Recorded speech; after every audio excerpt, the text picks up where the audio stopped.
octobre 2025, la Maison des Jeunes de Dieguenkwevi, à Porto-Novo, a accueilli un événement majeur pour la politique sanitaire béninoise, le lancement officiel des relais communautaires dans la zone sanitaire Porto-Novo agrégée. Cette initiative s'inscrit dans la nouvelle stratégie de santé communautaire mise en place par le gouvernement béninois pour rapprocher les soins de santé des populations. La cérémonie s'est déroulée en présence de nombreuses personnalités, dont le ministre de la Santé, Benjamin Mpati, le maire de la ville de Porto-Novo, Chalman Nyankoti, le préfet du département de l'OME, Maria Kotrossou, ainsi que des représentants de l'UNICEF et de la DCMAEP, partenaires techniques et financiers de cette initiative. Dans leur discours d'ouverture, le maire et le préfet ont salué l'engagement du gouvernement et des partenaires pour l'amélioration des conditions sanitaires dans la communauté, exprimant leur gratitude pour le soutien apporté à ce programme. C'est le lieu de saluer l'engagement du gouvernement et de ses partenaires de mise en œuvre des interventions en santé communautaire pour l'amélioration significative de la santé des populations dans nos 3 communes que sont Porto-Novo, Agégué et Sémékodji. L'OME est prêt à relever le défi. Nous accueillons avec gratitude et détermination les agents de santé communautaire qualifiés et les relais communautaires qui deviendront à coup sûr les maillons essentiels entre les ménages et nos centres de santé. L'ambiance a été ponctuée par des prestations artistiques dont une pièce de théâtre didactique illustrant les rôles et les responsabilités des relais communautaires, suivi d'un ballet traditionnel mettant en valeur les richesses culturelles de la région. Les représentants de l'UNICEF et de la DCMAEP ont pris la parole pour réaffirmer leur engagement aux côtés du gouvernement béninois. Ils ont mis en avant l'importance de cette démarche participative, rappelant que la santé communautaire est un levier essentiel pour atteindre les objectifs de développement durable. Moment fort de la journée, l'allocution du ministre de la Santé, Benjamin Mpati, a permis d'éclairer les enjeux de cette nouvelle politique. Nous avons la fierté de dire que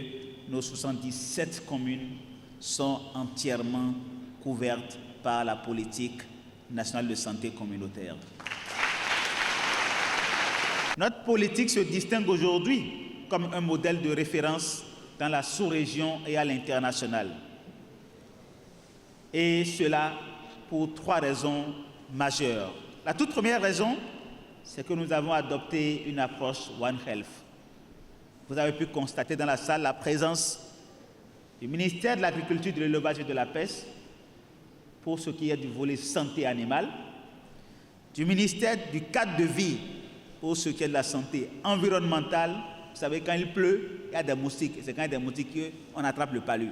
Et évidemment, avec la santé humaine, avec l'homme au cœur qui subit les assauts de ces deux, nous avons le concept une seule santé, parce que les 3 interagissent. Et c'est ça le fondement de notre politique de santé communautaire.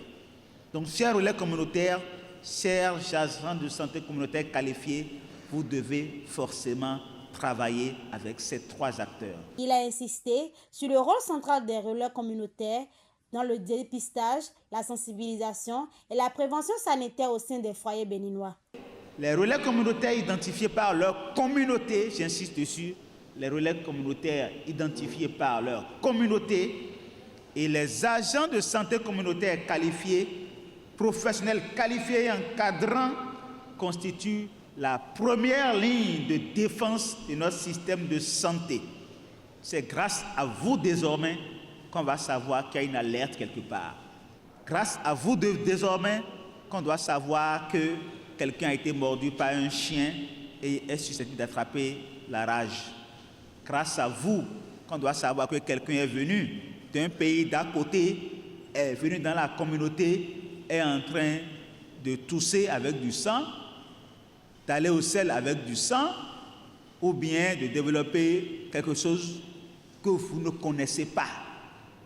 C'est grâce à vous que nos enfants ne seront plus sous-vaccinés ou ne seront plus du tout vaccinés. C'est grâce à vous que nos femmes enceintes ne vont plus rater leur consultation.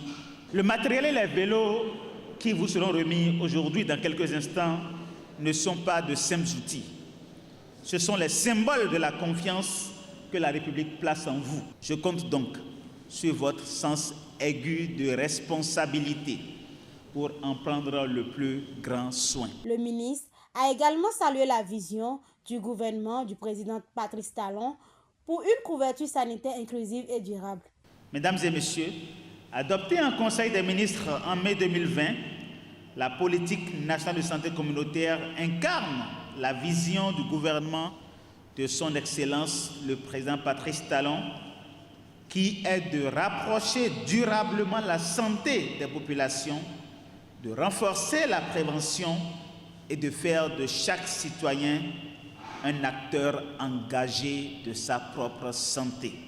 À l'issue de son discours, une remise symbolique des kits de travail a été effectuée. Ces kits, composés d'équipements variés, notamment gilets, bottes, tensiomètres, sacs à dos, lampes solaires, matériel de démonstration, ustensiles de cuisine, etc., ont été distribués à 892 relais communautaires repartis comme suit: 507 à Porte-Novo, 327 à Semen-Podji et 58 aux Agégués. La coordinatrice régionale de l'animation en matière de santé a exprimé sa satisfaction face à la réussite de cette journée. Elle a salué l'engagement de tous les acteurs impliqués et encouragé les relais à faire preuve de professionnalisme, de rigueur et de proximité dans l'exercice de leurs fonctions. Mes impressions sont vraiment immenses. Je suis comblée de joie parce que je sais à partir d'aujourd'hui que mes relais communautaires sont rentrés dans la nouvelle politique avec du matériel vraiment de qualité. Vraiment, c'est une joie pour moi. Nous allons remercier l'UNICEF, nous allons remercier l'OMS, nous allons remercier tous les partenaires techniques qui ont contribué. Et puis notre base qui est l'ANSP, nous allons aussi remercier le directeur. Parce que sans eux, vous savez, avant que la maison ne soit belle, il faudrait que chacun amène sa part à l'édifice. La CERAMS a également insisté sur l'importance du suivi régulier des activités sur le terrain afin de garantir des résultats concrets et durables. Je pense qu'à partir du 1er novembre, nos relais communautaires vont commencer par travailler officiellement. C'est lancé déjà. Le directeur départemental de la santé de l'OME, pour sa part, a souligné l'importance de l'hygiène et de l'entretien de l'environnement, tout en exhortant les relais à s'impliquer pleinement dans leur mission. Désormais, nous avons des guerriers qui vont nous aider, nous les agents de santé, dans les tréfonds de nos quartiers et de nos villages.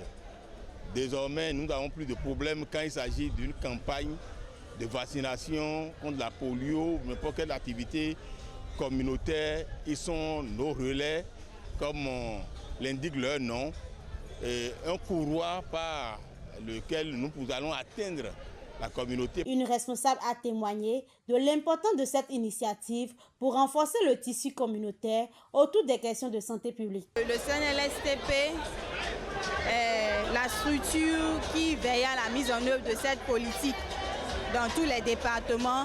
Nous veillons à la mise en œuvre de cette politique en accompagnant tous les acteurs communautaires sur le terrain, en essayant de faire un suivi de toutes les activités qui font une supervision et également en aidant à la gestion quotidienne de ces ressources humaines. Cette journée de lancement marque une étape cruciale vers une meilleure accessibilité des services de santé dans la zone PAS. Elle laisse présager des retombées positives sur la santé des populations et le développement communautaire durable dans l'OME.